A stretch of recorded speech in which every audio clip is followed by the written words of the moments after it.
name is Mia, and the day my life finally broke open didn't look dramatic from the outside. No thunder, no shattered glass, no cinematic ending. Just a knock on the door, and a man I used to call my husband standing there like he still owned the air I breathed. The divorce had been finalized 3 months earlier. 3 quiet, fragile months where I was slowly learning how to exist without being watched, corrected, or diminished. I had just started to feel something unfamiliar, peace, when he showed up again. Ethan never knocked gently. He pounded, like the door itself had wronged him. When I opened it, he didn't wait for an invitation.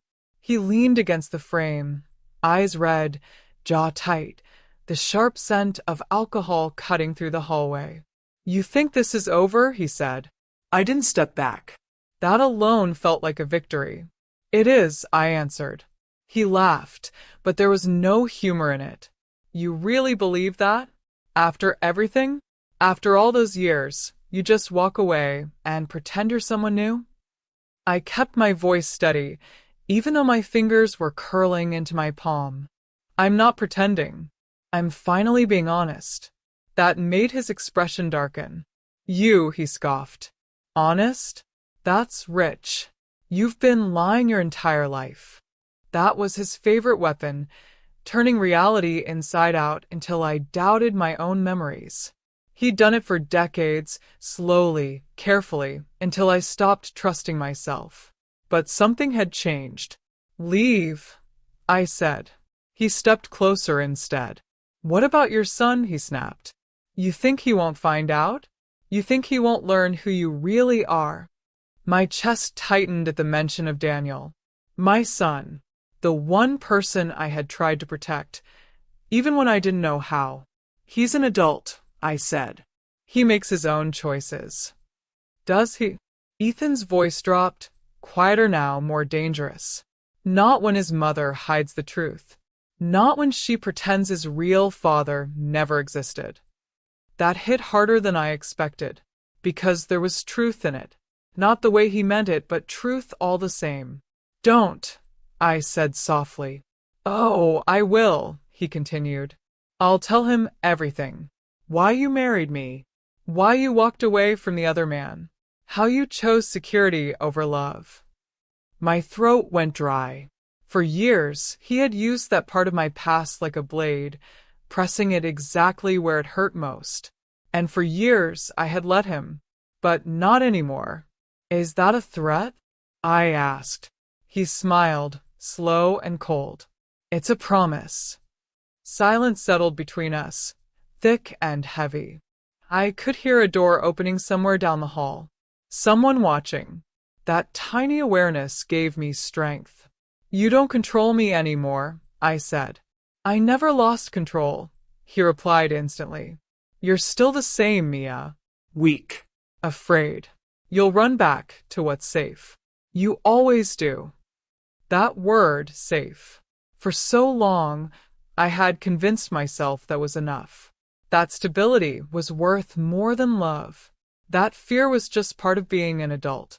But standing there, looking at him, I realized something that felt almost shocking in its clarity. I had never been safe. Not once. "Get out," I said. He blinked. "What?" "Get out of my life. And don't come back." For a second, I thought he might laugh again. Instead, his face hardened. "You'll regret this," he said. "When you're alone. When no one wants you. When your son turns his back on you." I felt the old fear stir, but it didn't take over, because something else rose up with it. Anger. Real, steady anger. "I already regret something," I said quietly. He smirked. "Finally." "What?" "Choosing you."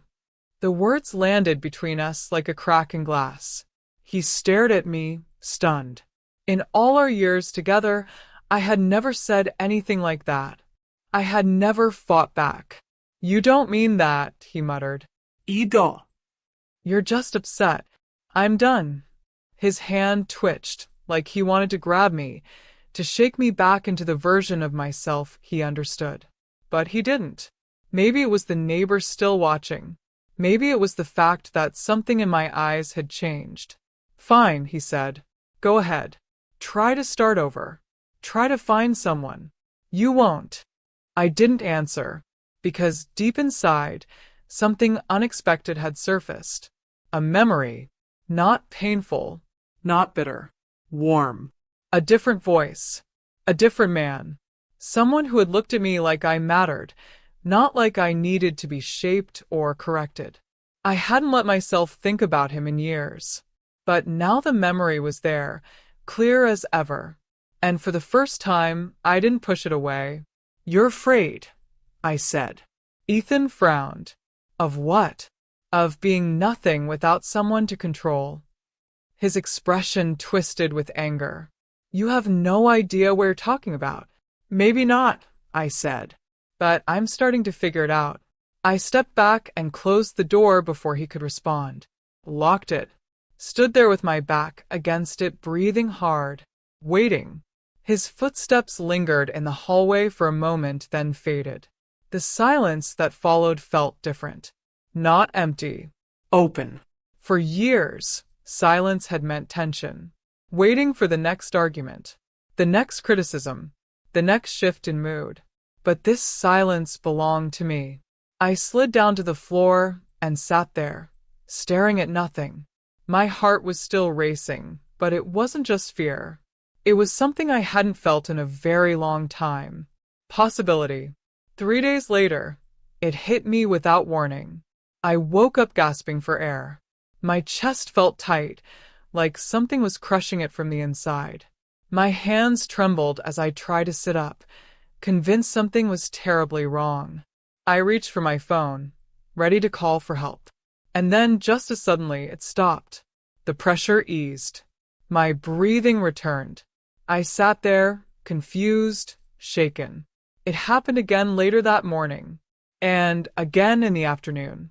By evening, I knew I couldn't ignore it. But deep down, I had a feeling this wasn't just physical. It was something else.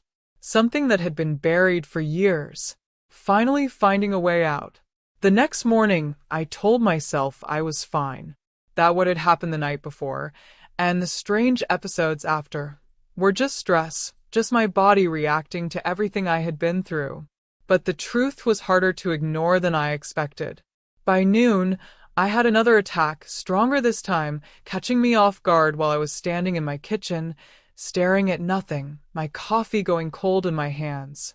My chest tightened, so suddenly I dropped the mug, and it shattered across the floor, the sound echoing far louder than it should have in the quiet apartment. I grabbed the counter, trying to steady myself, convinced for a moment that this was it, that something inside me was finally giving out after years of holding everything together. But just like before, it passed. Slowly, painfully, leaving me shaken and exhausted, like I had run miles without moving an inch. That was when I called the doctor. Her name was Dr. Alvarez, and she had been my physician for years. She had never said anything directly about my marriage, never crossed that professional line, but she had always looked at me like she saw more than I was willing to admit. When I described what had been happening, she didn't sound surprised, concerned, yes, but not surprised. Come in today, she said. I want to see you. Sitting in her office a few hours later, I felt strangely exposed. Not physically, but emotionally, like the walls I had built over decades were suddenly transparent. She listened carefully as I explained everything, the divorce, Ethan showing up, the confrontation, the threats, the panic attacks. I expected her to focus on my heart, my lungs, something physical. Instead, she leaned back slightly and said something that caught me completely off guard. Mia, what you're describing sounds like panic attacks. I blinker her. That doesn't make sense. I'm not. I've never been that kind of person. What kind of person? She asked gently. The kind who loses control, I said. I've always handled things. She gave me a small, knowing look. Have you? Or have you endured them? That question settled heavily in the space between us. I didn't answer right away because I didn't know how to. For most of my life, I had believed those two things were the same. These attacks, she continued, they're not weakness. They're your nervous system reacting to something it hasn't been allowed to process before. You've been in a prolonged state of stress for years. Now that the situation has changed, your body is finally trying to catch up. But the divorce was months ago, I said. Shouldn't I be better by now? Healing doesn't follow a schedule, she replied. Sometimes it begins when you finally feel safe enough for it to start. Safe. That word again. It sounded different coming from her.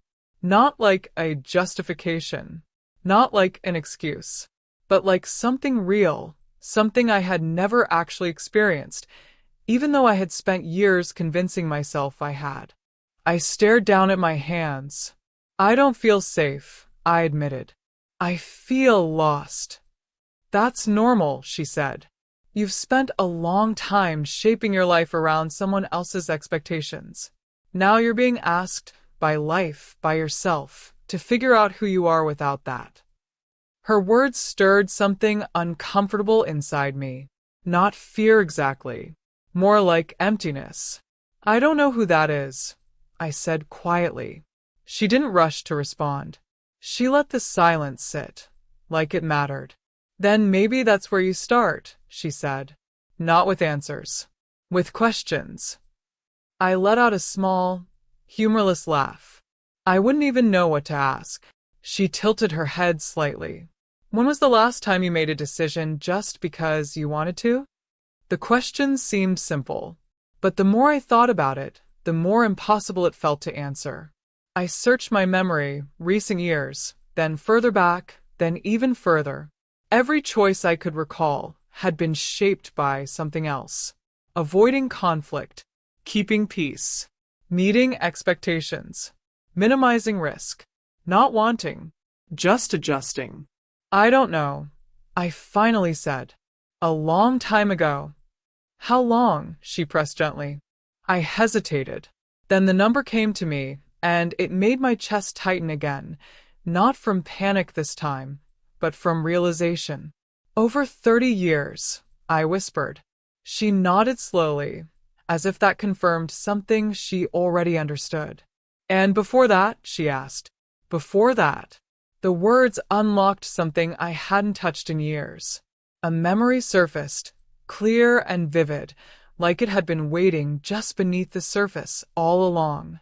A different version of me. Younger, lighter, uncertain, but hopeful. And him. I hadn't said his name out loud in decades. I knew someone, I said carefully. Dr. Alvarez didn't interrupt. It was before Ethan. I continued. Before everything became what it was. He was different.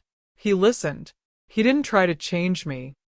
He didn't make me feel like I had to earn my place in his life. I swallowed, surprised by how easily the memories were returning now. He used to talk about the future like it was something we were building together, I said. Not something I had to fit into. What happened? She asked. I looked away. My family, I said. They didn't trust him. Said he was unstable. That he had plans, but no guarantees. They told me I needed something secure. Something real. And you believed them. I was scared, I admitted. I had a child to think about. I didn't want to make a mistake. And so you chose what felt safer. Yes. The word tasted bitter now. Did it feel right? She asked. I didn't even have to think about it. No. The room was quiet again, but this time it felt different. Heavier. More honest. I told myself it was the responsible choice. I continued. That love wasn't enough. That stability mattered more. And for a while, I convinced myself I was right. And now, I exhaled slowly. Now I think I was just afraid to believe I deserved something better. Dr. Alvarez's expression softened. That's a powerful realization. It doesn't change anything, I said quickly. That was a lifetime ago.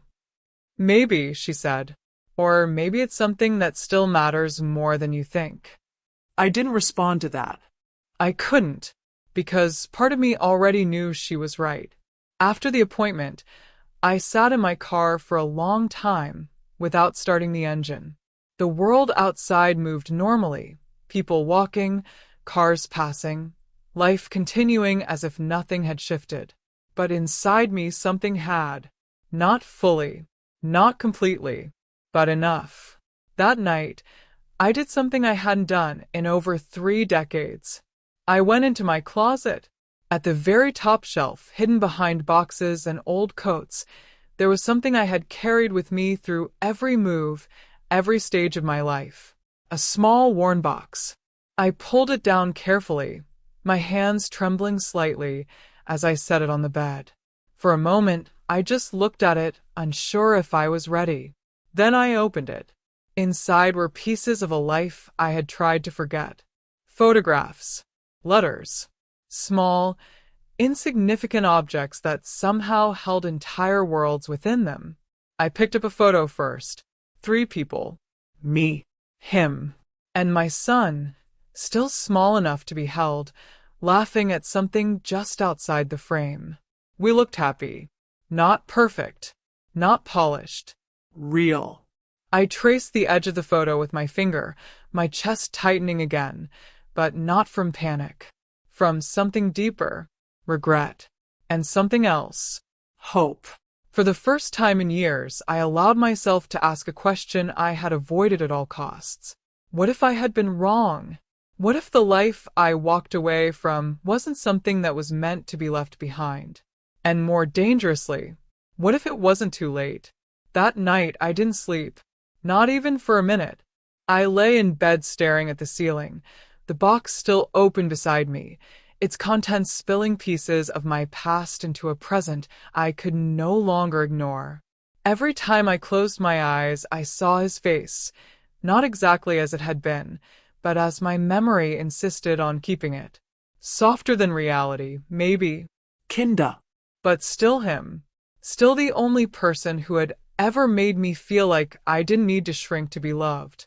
I turned onto my side, then onto my back again, pulling the blanket tighter around me as if that could quiet the storm building inside my chest. It wasn't panic this time. It was something far more unsettling: clarity. By morning, I had convinced myself that reopening the past was a mistake, that nostalgia was dangerous, that memory had a way of rewriting truth into something more beautiful than it had actually been. I told myself I was being emotional, that I was reacting to the stress of the divorce, to Ethan's threats, to the sudden emptiness of my life. I told myself I needed to move forward, not backward. And yet, as I stood in my kitchen making coffee, I found myself staring at my phone, my mind circling one thought over and over again. Where is he now? I didn't even realize I had said it out loud until I heard my own voice echo faintly in the quiet room. It felt absurd. 30 years. People don't just reappear after 30 years like nothing happened. Lives move on. People change. He had probably built a completely different life, one that had nothing to do with me anymore. Maybe he was married. Maybe he had children. Maybe he had forgotten me entirely. That last thought hurt more than I expected. I shook my head, trying to push it away, but it lingered. Because if I was honest with myself, I had never forgotten him. Not really. I had buried the memories, hidden them, convinced myself they didn't matter. But forgetting was something else entirely. By noon, I gave up pretending. I needed to know. I told myself it was just curiosity. Just closure. Just a way to finally put that chapter of my life to rest properly. But deep down, I knew that wasn't entirely true. I sat at my small dining table with my laptop open, my fingers hovering over the keyboard. For a long moment, I couldn't type. It felt like crossing a line I couldn't uncross, like opening a door that might not lead anywhere, or worse, might lead somewhere I wasn't ready to go. But eventually I took a breath and typed his name. The screen filled with results almost instantly. And there he was. Older, of course. Time had left its mark in ways I could see even in a photograph. His hair was streaked with gray now, his face more defined, more serious. But his eyes, they were the same. Steady. Thoughtful. Familiar in a way that made my chest ache. I clicked on one of the links, my heart pounding harder with every second. He had built something. Not just a job. Not just a career. A company. A successful one, from what I could tell. Articles, interviews, mentions of major projects. His name carried weight now, the kind of quiet authority that comes from years of work and persistence. I leaned back in my chair, stunned. He had done it. Everything he used to talk about, every plan, every dream, I had thought they were uncertain, fragile, too risky to trust. And yet here it was, laid out in undeniable reality. He hadn't been dreaming. He had been building. And I had walked away from it. A sharp wave of regret hit me so suddenly, I had to close my eyes. For years, I had told myself I made the right choice. That I chose stability, security, a better future for my child. But looking at the life he had created, I couldn't hold on to that belief anymore. I hadn't chosen better. I had chosen fear. I sat there for a long time, scrolling through articles, interviews, photos from events. He looked confident, grounded, like someone who knew exactly who he was. And then I saw something that made my breath catch. The name of the company. It sounded familiar in a way I couldn't immediately place. I frowned, trying to connect it to something in my current life. And then it hit me. Ethan. My stomach dropped. I sat up straight, staring at the screen. No, that couldn't be right. But the more I thought about it, the more the pieces started to align. Ethan had always talked about his company with pride. The same name, the same location, the same field. My heart started racing again, but not from panic. From something else entirely. There was no way unless they worked in the same place. The idea felt almost surreal. For a moment, I just sat there, trying to process it. 30 years of separation. Completely different paths. And somehow, their lives had intersected without me even knowing. Did Ethan know? The question came fast and sharp. Had he known all along? Had he recognized the name, the connection? Or had this been nothing more than an incredible coincidence? I didn't have the answers. But suddenly, everything felt closer. Too close. I stood up and started pacing the room, my thoughts spinning faster with every step. Part of me wanted to shut the laptop, to pretend I had never seen any of this, to go back to the fragile, controlled version of reality I had been living in. But that version was already gone. I had opened the door, and now I couldn't ignore what was on the other side. That afternoon, I left my apartment without fully deciding where I was going. I told myself I just needed air, space to think. But my feet carried me in a direction that felt less like a choice and more like instinct. Before I knew it, I was standing across the street from a tall glass building. The company. His company. My heart pounded as I looked up at it, sunlight reflecting off the windows in a way that made it almost impossible to see inside. People moved in and out of the entrance, their lives continuing normally, unaware of the storm raging inside me. What am I doing here? The question felt almost laughable because the answer was obvious. I wanted to see him, even if just for a second, even if he didn't see me, even if it changed nothing. I stepped into a nearby cafe instead, choosing a table by the window where I had a clear view of the entrance. My hands wrapped around a cup of coffee I didn't remember ordering, my eyes fixed on the building like I was afraid it might disappear if I looked away. Minutes passed, then an hour. I told myself I would leave soon, that this was ridiculous, that I had no right to insert myself into his life after all this time. And then, the door opened, and he walked out. Everything inside me went completely still. It was him. Not a memory. Not a photograph. Real. He paused just outside the building, looking around briefly, as if searching for something or someone. My breath caught as his gaze moved across the street, scanning the cafe windows. And then, his eyes met mine. Time collapsed. 30 years disappeared in an instant, leaving only the space between us and the weight of everything that had never been said. I couldn't move, couldn't breathe, couldn't look away. For a second, I wasn't sure if he recognized me, if I was just another stranger sitting by a window. But then I saw it. That shift in his expression. Recognition. Shock. Something deeper, harder to name. He took a step forward, then another, and suddenly he was crossing the street. My heart pounded so loudly, I was sure everyone around me could hear it. Every instinct told me to run, to hide, to escape before this moment became real. But I stayed. I stayed as the cafe door opened, As he walked inside. as he stopped in front of my table. For a moment, neither of us spoke. We just looked at each other, taking in the years, the changes, the reality of what was happening. And then he said my name. Mia. Softly, like it still belonged to him. For a moment, I forgot how to speak. Hearing my name in his voice after so many years did something to me that I wasn't prepared for.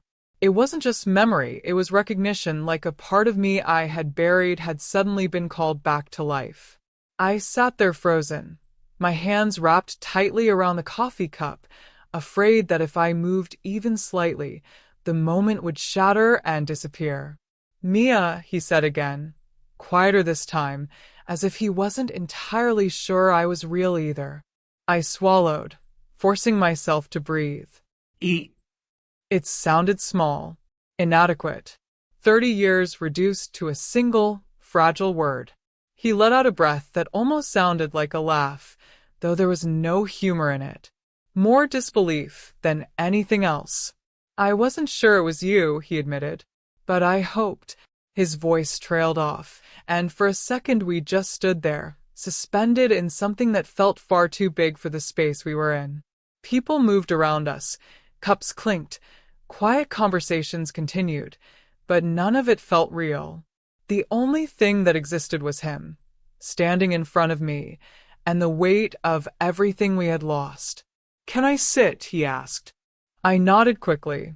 Yes. Of course. He pulled out the chair across from me and sat down, still watching me like he was afraid I might disappear if he looked away for too long. Up close, I could see the details time had added. The lines at the corners of his eyes, the faint silver in his hair, but none of it took anything away from who he was. If anything, it made him feel more solid, more real. You look, he started, then paused, searching for the right word. The same. I couldn't help it, I laughed softly. That's not true. It is, he said gently. Not exactly the same, but you still feel like you. Something in my chest tightened at that. You don't, I replied before I could stop myself. He raised an eyebrow slightly. That bad? No, I said quickly. I mean, you've changed, but in a good way. You look like you became who you were supposed to be. For a moment, he didn't respond. He just held my gaze, and I saw something flicker there, something deeper than simple conversation. I tried, he said finally. Silence settled again, but it wasn't as uncomfortable as I expected. It was heavy, yes, but also familiar. Like we were picking up a conversation that had only been paused, not ended. I didn't expect to see you here, he said after a moment. I didn't expect to come here, I admitted. That earned a small smile from him. So why did you? The question hung in the air, simple but impossible to answer honestly without opening everything. I was curious, I said carefully. About the company? He asked. About you. He leaned back slightly, studying me in a way that made it clear he understood there was more behind that answer. That's fair, he said. I've been curious about you too. I looked down at my hands. For 30 years? Every day, he said. The words hit me harder than I expected. I looked up sharply, searching his face to see if he was exaggerating, if this was just something people said in moments like this. But there was no hesitation in his expression. No doubt. You're serious, I said quietly. I am. My throat tightened. I thought about you all the time, he continued. Not in a way that stopped me from living my life, but in a way that never really went away. You were important, Mia. You don't just forget something like that. Something like that. That was one way to describe it. I didn't forget either, I admitted. He nodded slowly, like he had expected that. Why did you come today? He asked again, more gently this time. I hesitated. There was no easy way to say it. I found you online, I said. I saw what you built, and then I realized you work here. His expression shifted slightly. You didn't know before? No. And Ethan, he asked carefully. My chest tightened at the name. He works here too. I know. That caught me off guard. You know, I've known for a few years, he said. He never knew about me, not really, but I recognized the name when he joined the company. I stared at him, trying to process that. You've been in the same place this whole time? I asked. Not the whole time, he said, but long enough. And you never reached out, he finished for me. I nodded. He exhaled slowly. I didn't think I had the right. You made your choice. I respected that. The words were calm, but I could hear what was underneath them. Pain. I made the wrong choice, I said before I could stop myself. The moment the words left my mouth, I felt exposed, like I had just revealed something I couldn't take back. He didn't react immediately. He just watched me carefully. You believed it was the right one at the time, he said. No, I said, shaking my head. I believed it was the safer one. There's a difference. That seemed to land with him. I was scared, I continued. I had responsibilities, pressure from my family, everyone telling me what I should do, what made sense, what was practical. And I listened. And you don't think that was reasonable? He asked. Maybe it was, I said. But it wasn't honest. Silence again. But this time, it felt like something was shifting between us. I built everything I said I would, he said after a moment. Not because I needed to prove anything, but because I couldn't stop. It became part of me. I saw, I said softly. You did more than I ever imagined. He smiled faintly. You never believed I would. I flinched slightly. That's not fair. Isn't it? He asked, but his tone wasn't harsh, just honest. I wanted to believe, I said. I just didn't know how to trust something that felt uncertain. And what you chose instead? He asked. I let out a quiet breath. Was certain, just not in the way I thought. He studied me for a long moment, then nodded slowly, like he understood more than I was saying. Are you happy now? He asked. The question caught me off guard. I opened my mouth to answer, then stopped. Was I? For the first time in years, I had space. Freedom, the ability to make my own choices. But happiness that felt more complicated. I'm starting over, I said finally. He didn't push for more. That's something, he said. It is, I agreed. Another pause. But this one felt different. Lighter. Can I ask you something? He said. Anything. Why today? He asked again. After all this time, why now? I looked at him, really looked at him, and realized there was no point in pretending anymore. Because I couldn't stop wondering what my life would have been like if I had stayed, I said. The honesty of it hung between us, raw and unfiltered. And, he asked quietly. I swallowed. And I realized I don't want to spend the rest of my life wondering. His expression softened in a way I hadn't seen before. Mia, he said, and this time my name sounded different. not like a memory, like a possibility. After he said my name like that, soft, careful, but full of something unmistakably real, I felt the ground shift beneath everything I thought I understood about my life. It wasn't dramatic on the outside. No one in the cafe noticed anything unusual, but inside me, something irreversible had begun. For years, I had lived in a world where every decision was measured, filtered, controlled by fear or expectation. And now, sitting across from the one person who had once offered me something completely different, I realized I was being given a choice again. Not the same choice. Not the same circumstances. But something just as important. I don't know what to do with that, I admitted quietly, meeting his eyes. With what? He asked. This moment. The fact that you're here, that I'm here, that somehow after everything, we're sitting across from each other like no time has passed, and all of it has at the same time. He nodded slowly, as if he had already been thinking the same thing. I don't think there's a right way to handle it, he said. I think there's just honesty. I let out a small breath. Honesty is new for me. I don't believe that, he said gently. I think it's just something you haven't been allowed to use. That hit closer than I expected. For so long, honesty had felt dangerous, like saying the wrong thing could cost me stability, security, even peace. So I learned to adjust, to soften my truth, to reshape it into something more acceptable. Sitting here now, I realized how much that had cost me. I was afraid of making mistakes, I said. So, I chose what seemed safest. But it turns out that was the biggest mistake of all. He leaned forward slightly, his expression steady. You made a decision with the information and the pressure you had at the time. That's not failure. That's being human. Maybe, I said. But it still changed everything. Yes, he agreed. It did. We both fell quiet after that, but it wasn't the kind of silence that needed to be filled. It was the kind that carried meaning on its own. 30 years of separate lives, different paths, different versions of ourselves, all of it sitting there between us, not as a barrier, but as something that needed to be understood. I need to tell you something, he said after a moment. My chest tightened slightly. Okay. Yesterday, after everything that happened with the police, he continued, the situation at the office escalated. I frowned.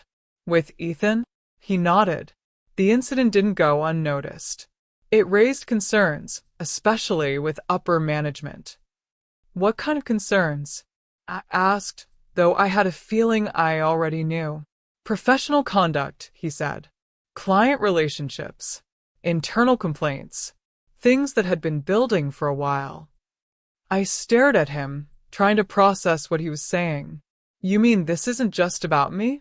No, he said calmly. It's not. His behavior has been an issue for some time. What happened yesterday just made it impossible to ignore. A strange mix of emotions stirred inside me. Part of me felt vindicated, like something I had endured for years was finally being seen clearly. But another part of me felt something else. Not sympathy exactly, but a kind of heavy awareness. This is going to affect him, isn't it? I said. Yes, he replied simply. I looked down at the table, tracing the edge of my cup with my finger. For so long, I had been conditioned to feel responsible for his reactions, his emotions, his consequences. If something went wrong, it was somehow my fault. If he was unhappy, I had failed in some way. And now I was being faced with the result of his own actions, separate from me. You're not responsible for this, he said, as if he could read my thoughts. I know, I said, though it still felt strange to say it out loud. Do you? He asked gently. I hesitated. Then I nodded.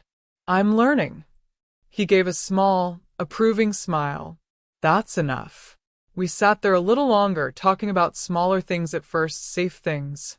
His work, the city, how much had changed, and how much hadn't. But even in those lighter moments, There was something deeper running beneath the surface. Every glance, every pause, every quiet moment felt charged with everything we weren't saying. Eventually, he checked the time and sighed softly. I should get back, he said. There's a meeting I can't avoid. Of course, I said, trying to keep my voice steady. Neither of us stood up right away. It felt like leaving would mean something final. Not an ending, but a shift. I'm glad you came today, he said. Me too, I replied. He hesitated for a second, then reached into his pocket and pulled out a card, sliding it across the table toward me. My number, he said, in case you want to talk again. I looked down at it, then back at him. Ido. Something softened in his expression at that. Good, he said. We stood up together, and for a brief moment, neither of us seemed to know what to do next. Hug, shake hands, walk away. In the end, he reached out and gently touched my arm. Not possessive, not hesitant, just present. I'll see you soon, Mia, he said. And then he left. I stood there for a few seconds after he walked out, my heart still racing, my mind struggling to catch up with everything that had just happened. It felt unreal, like I had stepped into a version of my life that wasn't supposed to exist. But it was real, and I couldn't ignore it anymore. That evening, I sat on my couch staring at his card, turning it over in my hands again and again. A simple piece of paper, a phone number, nothing extraordinary. And yet it felt like the most important thing I had held in years. I thought about calling him immediately. Then I told myself that would be too much, too fast. Then I thought about waiting, giving it time, letting things settle. But every time I tried to distract myself, my mind drifted back to him. To the way he looked at me. To the way he said my name. To the life I had walked away from. And the possibility that it wasn't completely gone. Around 9 in the evening, my phone rang. The number was unfamiliar. My stomach tightened instantly. I already knew who it was. I answered anyway. Mia. His voice. Different from earlier, tenser, sharper. What do you want? I asked. Ethan let out a short, bitter laugh. I think we both know the answer to that. I told you not to contact me. And I told you this wasn't over, he snapped. Did you really think you could just walk into my workplace, cause a scene, and then pretend everything is fine? I didn't cause anything, I said firmly. You did. That's not how it looks, he replied. People are talking. My reputation. Your actions are your responsibility. I cut in. Not mine. There was a pause on the other end of the line. Then his tone changed. Lower. More dangerous. You think you're safe now, don't you? He said. You think you can just move on? Start over? With him? My grip on the phone tightened. This has nothing to do with you. It has everything to do with me, he snapped. You don't get to erase me from your life, like I meant nothing. I'm not erasing anything, I said. I'm choosing something different. And you think he'll fix everything? Ethan continued, his voice dripping with bitterness. You think going back to the past will make you happy? I closed my eyes for a second, steadying myself. This isn't about the past, I said. It's about the truth. And what is that? He demanded. I took a breath. That I was never happy with you, I said. Silence. Heavy. Absolute. Then, you'll regret this, he said quietly. Maybe. But for the first time, that possibility didn't scare me. Goodbye, Ethan. I hung up before he could say anything else. For a few seconds, I just sat there, staring at the phone in my hand. My heart was pounding, but not from fear. From something stronger. Resolve. I looked down at the card again. At his name. At the number. And for the first time in decades, I made a decision without hesitation, without fear, without asking what anyone else would think. I picked up the phone. And I called him. He called me. I said. He's angry. More than angry, actually. But it didn't feel the same this time. What do you mean? I wasn't afraid, I said. There was a brief pause, and I could almost picture him processing that. That matters, he said. It does, I agreed. For the first time, I wasn't trying to calm him down or fix things or make it easier. I just told the truth. And I hung up, I said.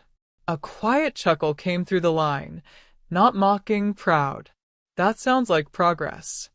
It feels like it, I admitted. But it also feels like everything is changing all at once. It is, he said simply. But that doesn't have to be a bad thing. I leaned my head back, staring at the ceiling. I don't know what I'm doing. You don't have to know everything, he replied. You just have to know what you want right now. That question again. What do I want? It should have been simple. But for most of my life, I had trained myself not to ask it, not to answer it. But now, I want to see you again, I said. The words came out clear. Certain. no hesitación.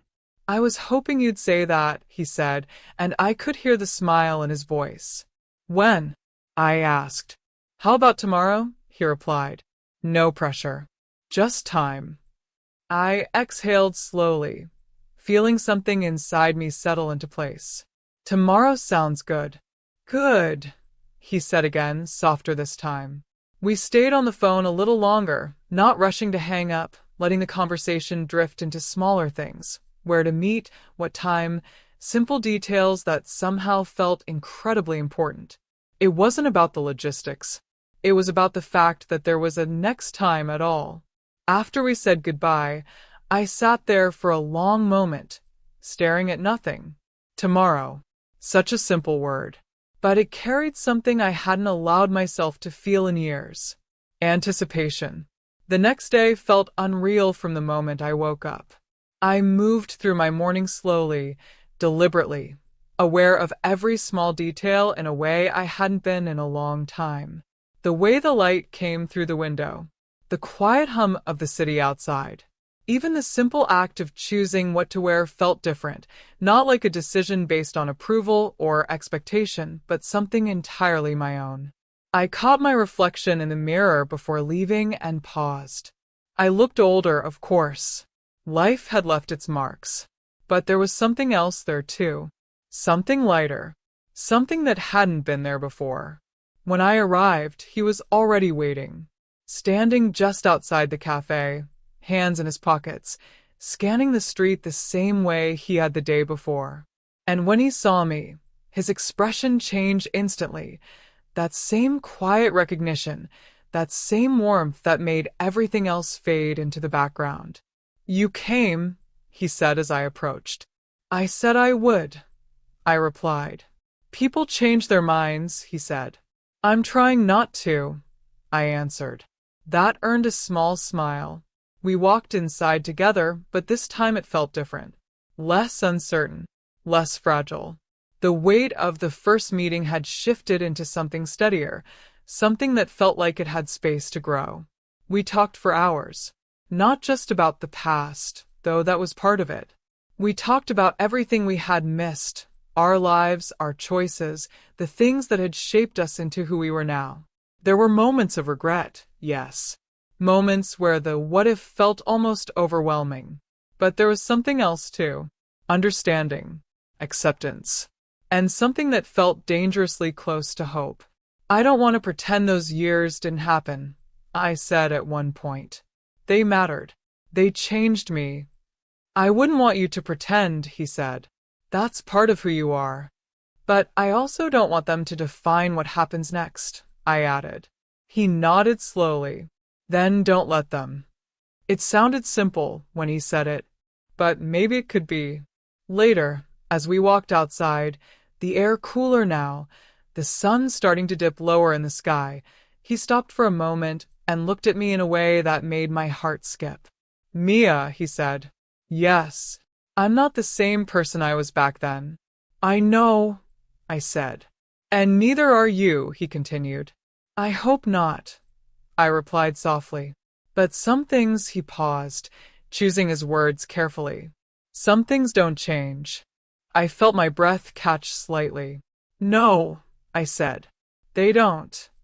We stood there for a moment, the space between us filled with something unspoken but undeniable.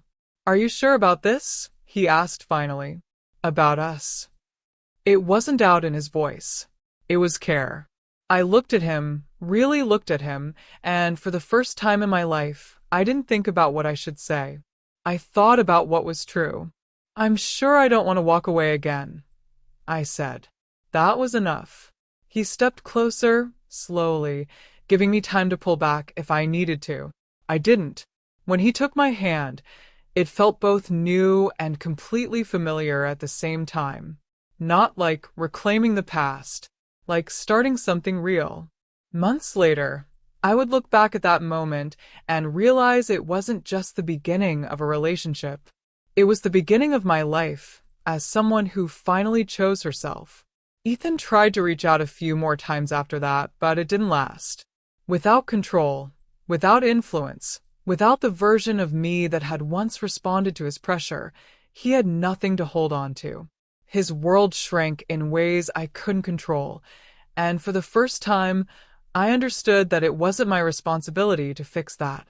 My responsibility was here, in the life I was building, in the choices I was making, in the truth I was finally allowing myself to live.